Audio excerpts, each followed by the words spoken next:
Magandang umaga sa ating lahat.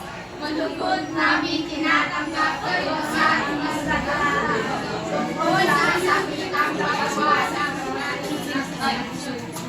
nang dumating ang mga Espanyol sa Pilipinas at natupad nila ang sakitang paggawa, alamin natin kung paano ito nakapagod ng buhay sa ating. Lumapad bata pa na parang sakripisyo ang ginawa namin para sa bayan. Sakitang paggawa ko ng bayan. Sakitang paggawa ng pinapagawa kami ng mga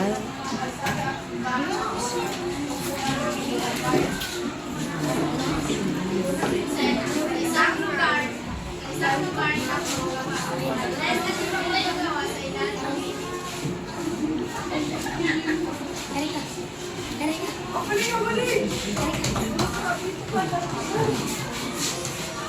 Mabilis pa! Mabilis pa!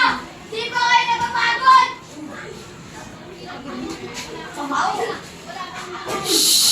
ngayong mawalan ng pag-asa mga anak. Ang paggawa natin ngayon may para sa akin na bukasan natin.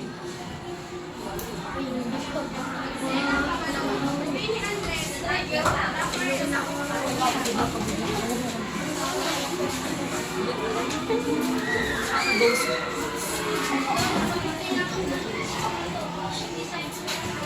Kahit mahirap anak, may pag-asa ang mga Pilipinas ay may lakas at pagkakaisa. Isang araw makakamin natin ang kalayaan. Senang pangatlo, pag-aansa. Mga Pilipino ay nag-alsa laban sa mga Espanyol. Ngunit ito inahat na sinuko sa kapangyarihan ng mga Espanyol. Maraming mga Pilipino ang nag-alsa at sumaban para sa kanilang kalayaan. Lolo,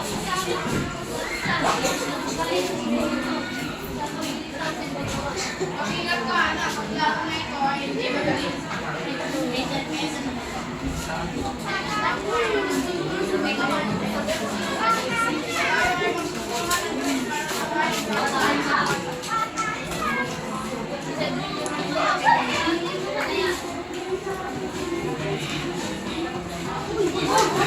Pagod na kami!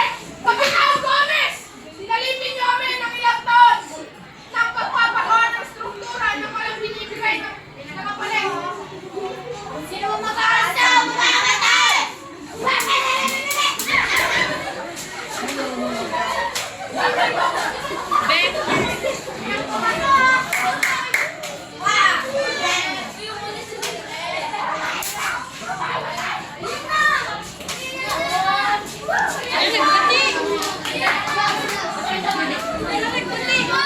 Min!